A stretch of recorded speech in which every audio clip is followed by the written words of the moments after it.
second speaker, Doug E.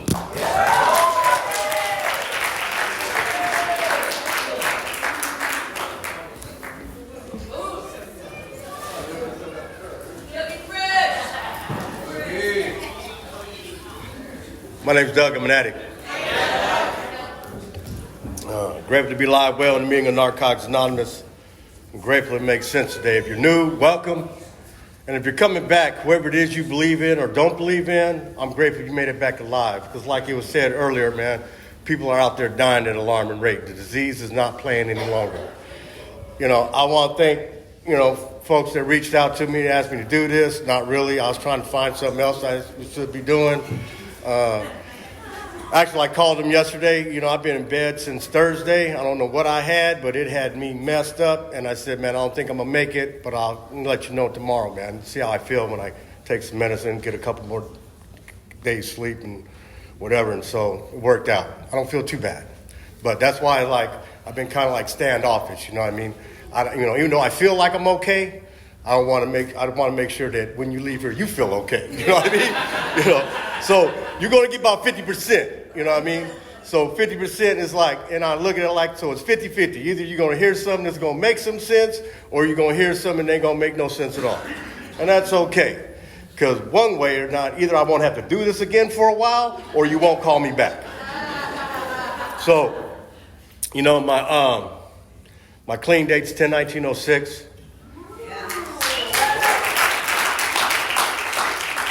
My sponsor's Chet C. My home group is Spirit of NA. I have a working knowledge of the 12 steps, 12 traditions, and the 12 concepts. And I brought my book so I don't get lost in the sauce, because it reminds me to get clean sometime in this 30 minutes. You know what I mean? So, it's like my guide, like, come on, man, So, but I'm going to share a little bit of me with you. And Keisha, thank you for sharing a little bit of you with us. You know what I mean?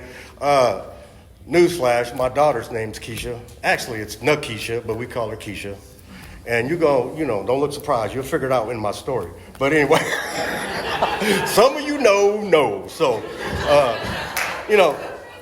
and I worked the 12 steps. When I started working the 12 steps, I didn't want to work the 12 steps to stay clean. I wanted to work the 12 steps to figure out what I used in the first place. What caused me to go left when I should have went right? And so I'm going to break it down to you, man. It's like, I was born into this family. Nobody really looked like me, whatever, no big deal. Nobody in the neighborhood, nobody in the household, all that, and I didn't have a clue.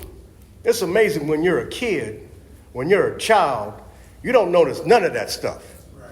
And I didn't notice none of that stuff until the little evil-ass neighbors gave me some information that made me start looking different at myself and in my household. And so what I want to tell you is that happened when I was about 10 years old. And the direct result of that is that I started feeling inadequate. I started feeling lonely. I started, and for how I combated that, I started acting out. And so, my whole life is a lot of using and time. And that's just it, So started acting out, started being rebellious, started not listening. And, when you didn't listen to my household, whatever was handy was handy. It could be a pipe wrench, whatever, man. It's get some straighten up. So, I left. I did what any, rebellious kid do. I left.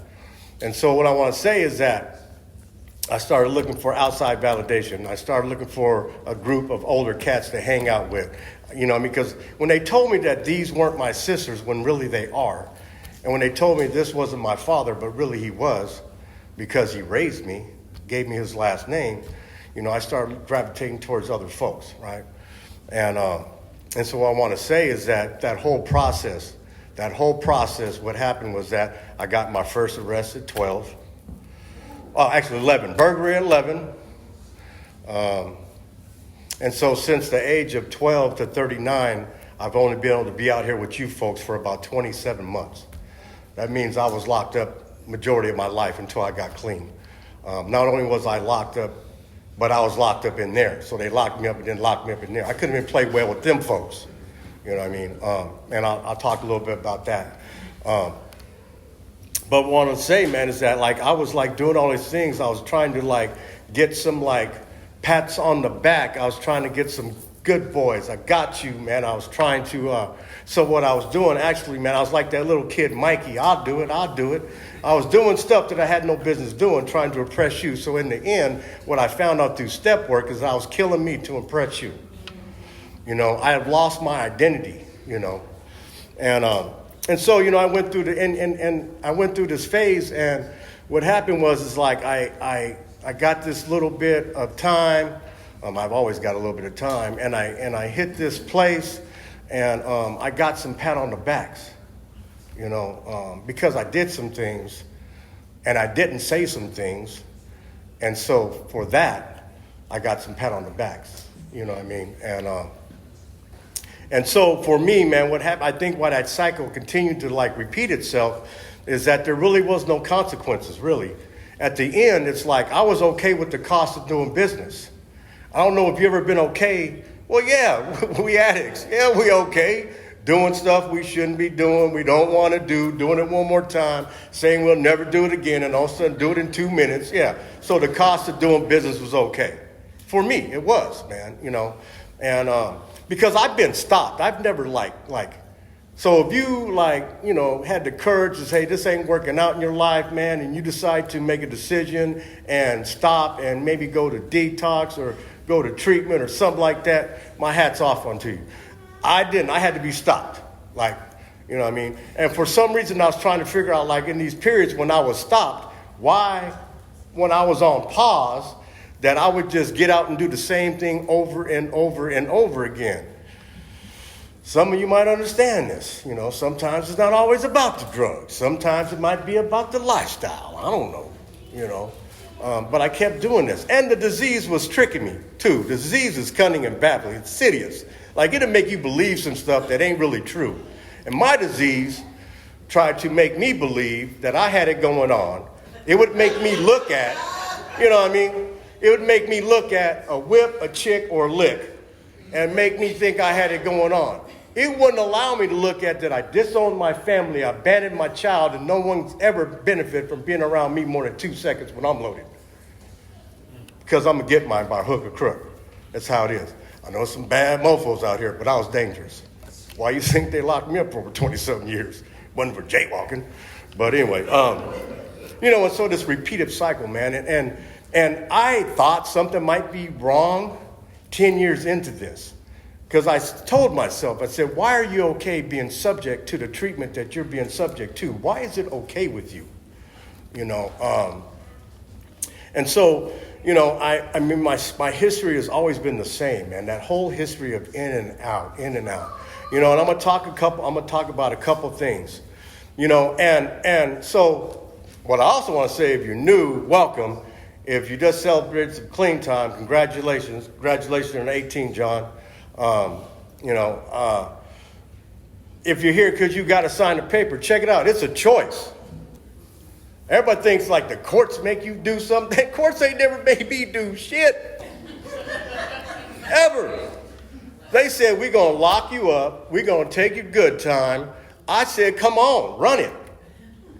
I didn't get clean until I was ready and willing to get clean, regardless of what the consequences were. All that, man, we're going to throw you in the hole. I don't care. I want some alone time anyway, partner. Run it. You know what I mean? Really, for real. And so y'all hear that, well, no, man, it's a choice. So for me, when the choice started being made I was unwilling to continue to pay the consequences. When I was given that information, when I couldn't be tricked no more by my disease, and I realized, man, that all my disease cost me is that I was 39 years old. I've never used my Social Security number in my life. I've never had a license. I never had a job, ever. I abandoned my child, and I disowned my family, and I had nowhere to call home or nobody to call friends. And so when I was able to sit with that realization, I started fighting for my life. Now, here's the problem with that, is that it wasn't the last time, it was the time before last that I made the decision to do that. First time, I wasn't going to get caught up with all the hoorah. I was going to get me a little square institutional job, keep my nose clean, try to go to treatment. They said no. I told those people no so many times. Well, I told them yes when it was co-ed, but they finally kicked me out. Because Columbia River used to be co-ed, in case you didn't know. And they kicked me out of there. But anyway, I told them no so many times that when I told them I wanted to go to treatment, they thought it was some type of a trick. They thought I was trying to run some type of game. And so this is what happened. Now, I do this over 50-something months, whatever it was. And for the fourth time. And this is the first time I had my family meet me. I had my daughter there. I had her mom there. I had my sisters there. They came and picked me up. First time I ever had any family come pick me up. I've always had somebody other than them that probably wasn't good for me pick me up because I was that type of cat out there. Somebody would come get me because they knew that if they came and got me and brought me to the spot, whatever they need done, I'm going to do. So my family came and got me. Here's the problem with that. Regardless of what I wanted to do, I had no information on how to get it done. I did no personal work on myself prior to this release, prior to looking at the daughter I abandoned, prior to looking at the family I disowned. I did no work on myself. I'm going to tell you what happened. This is what happened. True story. They brought me home because I've lived in Dorothy Port my whole life. So obviously it only takes me 5 minutes to get here. It only takes me 10 minutes to get down to CRCI. So, we all lived around in this neighborhood. So they brought me home. They sat me down. We had a little meal, and I got to sit there with my family. And what I want to tell you is that nothing prepared me for the guilt and shame that washed over me when I had to look in their eyes. And so what does a good dope fiend do? I made an excuse. I left. I got high. And 38 days, I was right back in that same place I got released from. And so what I knew is that regardless of what I want to do, and I don't have to know on how to get it done, I might want to ask for some help. This time, they did send me to treatment. They sent me down there. It took me about 3 minutes to bag my stuff up, 5 minutes to get down there, and 5 minutes to undo my bunk and check in with the counselor, So, here's the deal, man. You can sit down, walk in your first Narcotics Anonymous meeting, sit down, never use again, ever. You don't have to go to treatment, jail, prison, lose your kids, get a bunch of tattoos, lose your teeth, lose your hair, whatever. You can sit down, make a decision not to use and never use again. That's just not my story. It was a process. And so I went down there, man, and I'm grateful for H&I. I'm grateful for the men and women that came before me. I went down there, and I'm grateful for the attraction part of this program. Because what happened is when I went down there, there's this guy I knew, and I knew he was like me, but he was a counselor with a red badge, and he was able to walk in and out the institution. Now, because of the time we spent together, he couldn't be my counselor, but he used to talk to me about not what I should do. I don't know about you, but I've had cats tell me what they think I should do since I was 12 years old. This guy talked about he talked about what he was doing and how his life has gotten better. He was talking about, because I knew him, he was talking about like having a spot and he had his daughter with him. He had this job and he was doing all these things, man. And so it became a little attractive, man. I remember, there's a couple cats, my first H&I that I remember, Lawrence. Lawrence came in. Who did Lawrence come in with? And John K. John K. and Lawrence and this other guy came in, And so I could relate to John because I was raised by old school dope fiends. And Lawrence was a speed freak. He was everywhere. And so, I kind of like, whatever. I can relate to both of them. And a guy that was a third, I'd never seen him before. But I seen those guys because when I got released, they were in meetings. Anyway, and then these cats came in, man. And I want to tell you the hardest thing I ever did in my life, but the most rewarding is I asked for help. And so these cats came in and they talked about some stuff they were doing. And the one guy, I seen him and I was like, man. So I'm in this process. I'm listening to this guy, man. He's talking about what's going on. These guys come in, do a little H&I panel. These folks come in talking about this program. or whatever. I know the guy. I know we don't like each other. I know we don't like each other. It's always behind a woman, but we don't like each other. Some stuff happened, whatever. We try to commit bodily harm every time we see each other. No big deal. But I didn't know the power of Narcotics Anonymous that has the ability to change people without their permission. And this dude seen me, and he didn't know I was going to walk up to him, but he had his card out just in case I did. And when I walked up to him, he says, man, I wasn't sure if he was going to approach me, but here's my card. And so I remember I took that little card, man, and this is when I realized, man, some things were changing.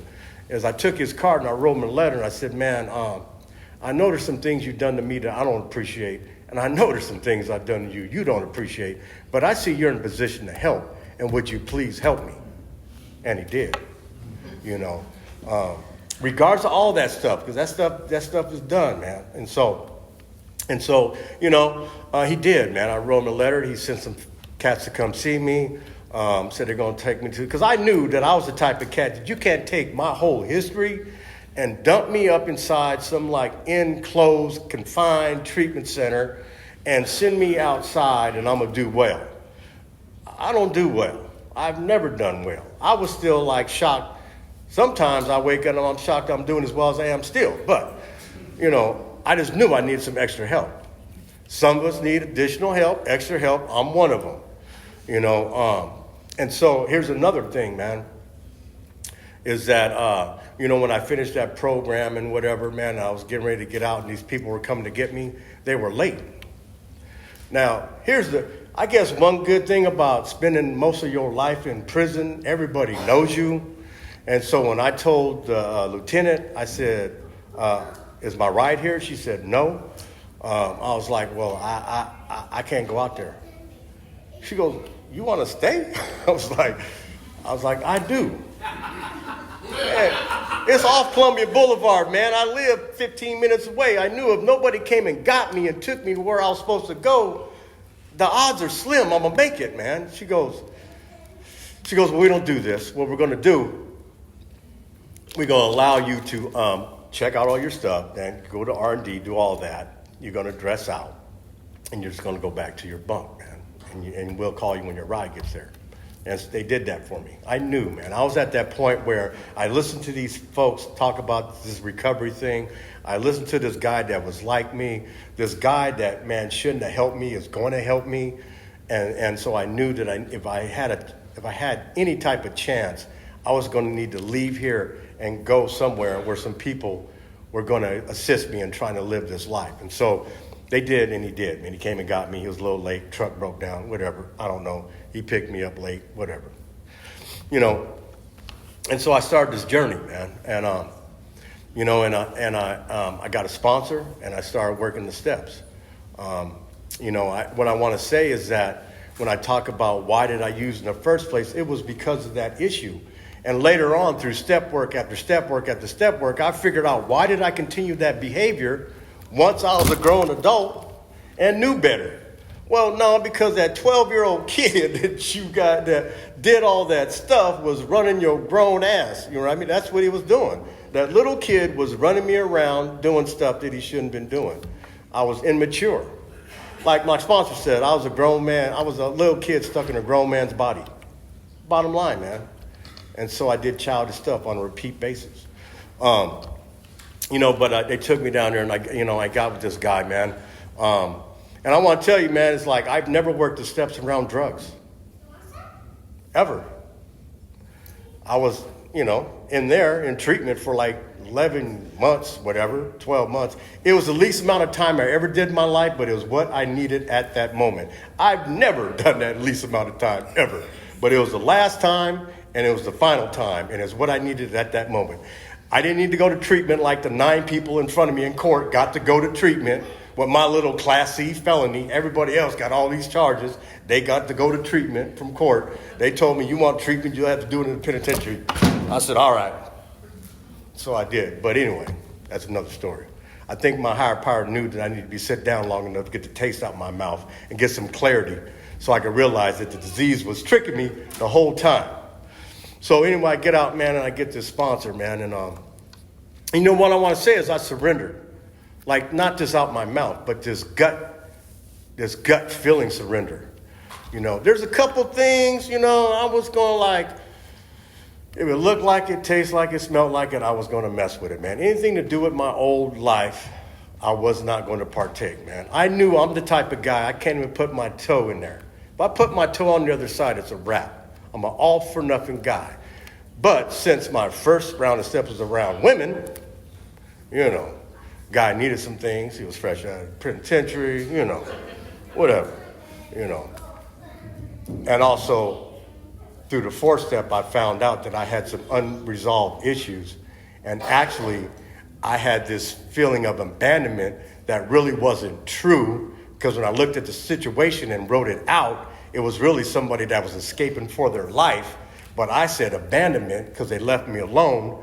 And so I really twisted the narrative around to fit my disease twisted the narrative around to fit its means. And so, clean, I had to work my first round steps around some women, whatever. I know I'm old in my house shoes right now, but hey,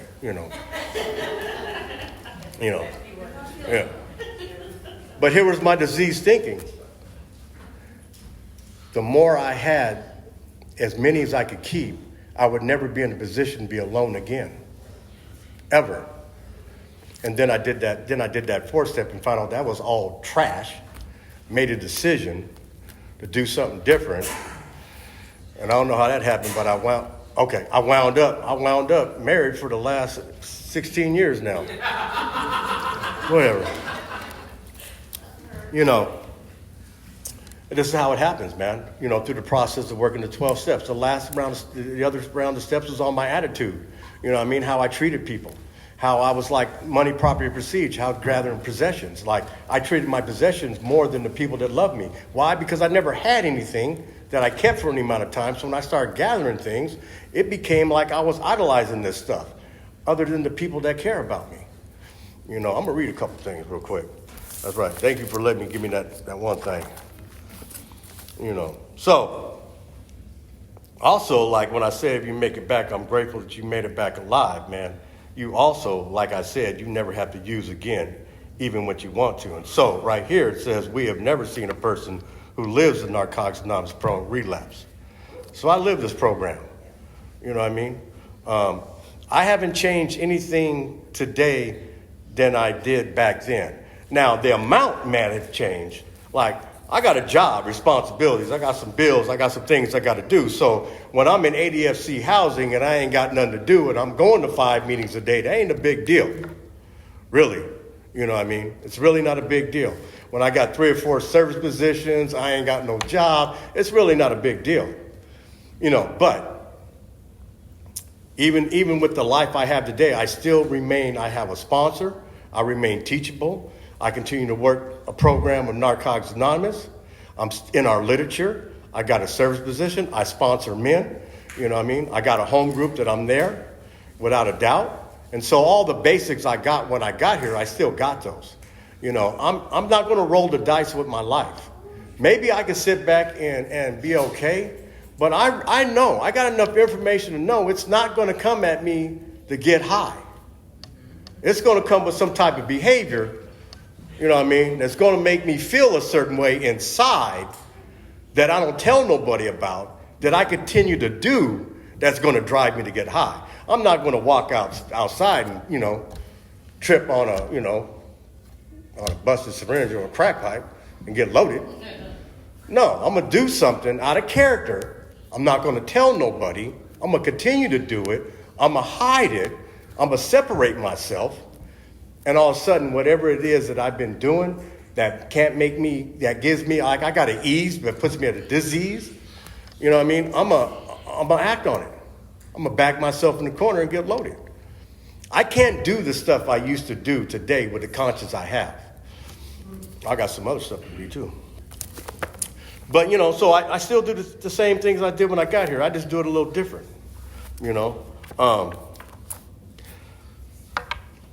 We are very fortunate to have had this program. Before, very few people recognized that addiction was a disease, recovery was only a dream. The responsible, productive, drug-free lives of thousands of members illustrate the effectiveness of our program. Recovery is a reality for us today. By working the steps, we are building our fractured personalities. I don't know about any of you, man. When I got here, I was surely fractured. Narcotics Anonymous is a healthy environment for growth. As a fellowship, we love and cherish one another, supporting our new life together.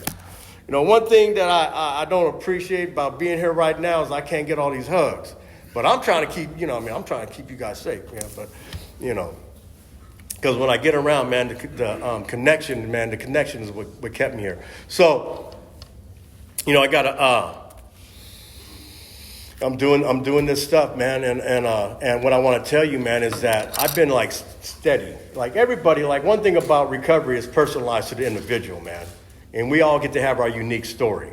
For me, once I made that decision that I wasn't going to do anything that resembled my old lifestyle, recovery's been pretty easy for me. You know what I mean? It's been pretty easy.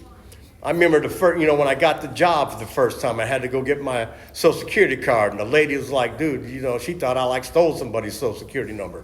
No, it's mine. I gave her my prison ID and she figured it out. You guys told me it was okay to be honest after I told a lie, but whatever. I try to tell them like, man, about my work history and about my slight criminal history. And the lady came back and said, you got no work history and you got a lengthy criminal history and whatever. And so I had said, you know what, I just broke honest. I said, you know what, man, you're right. I never worked a day in my life, but if you give me an opportunity to work for you, I will be here and I will be here on time. You know what I mean? Your till will always be right. And so they hired me. I worked that job for 18 months. I was never late. I was always on time. Their till was always above what it was supposed to be. Always. Because if it folded, it went in my pocket. But if it was like, 19, the gas was 90 cents, and they gave me a 20, keep the change, I left that shit in the till. You know what I mean? So the till was always on board, man. And what I want to say about that, man, is that every job I've had after that, they came looking for me. But all that stuff, man, it's been a learning process. But in that process, man, it's like there's these slowly steps, man. I'm able to do some things today. All I really want to do is be comfortable in life. You know what I mean? The relationships I've been able to build all over the world are priceless. I get to do some things today, man, and show up in some places, man, and people welcome me. I was never welcomed anywhere in my disease, man. But when I show up, they like, here you are, man. You shouldn't be here. You're going to hear me next week, but that's okay. So, yeah, it is like a debut. It's like I told Roger, I said, man, I really don't want to do this. I got to do this a lot. He goes, what are you talking about, man? I said, well, I got to be in Kona on the 14th. Then I got to be in Denver on the 21st. Then I get back in like Oahu in March. And I was like, man, but that's what I get to do today. You know what I mean? And I'm doing it on my own dime, man. Narcotics Anonymous ain't got to pay me shit. When I get old and I quit my job and I'm on Social Security, no problem, man. But I could never, as much service I do in this fellowship, I could never pay Narcotics Anonymous back for the life it provided for me. Ever, man. So, it's been a steady motion up, man. You know what I mean? I quit looking for the come up. The come up is my clean date. Everything stands on my clean date, man. When I was out there, I was always looking for a quick this and a quick that and a quick this and a quick that. And then, I come in here and I got this mentality because I don't got any tools. I get some people with some step work and a sponsor to guide me. And he starts talking to me. And I realize, man, that really you're right. The come up is the clean date, man. Everything stems from my clean date. And how do I protect my clean date? Against me? Because I'm the one that wants to take it from me. None of you guys want to see me fail. In my head, I might say you do. But it's me that wants to take me out of here, not you. As I do this thing, man, Narcotics Anonymous, And, dude, it's almost getting there, you hear it? It's almost getting, I'm glad. 2 minutes left? 1 minute left? Oh, yeah. I'm surprised I made it. So, if you're new, man, and this don't make any sense, don't trip. I sat here for a long time, man. This didn't make any sense. I sat on my hands. I sat next to my sponsor. I listened to learn and learn to listen.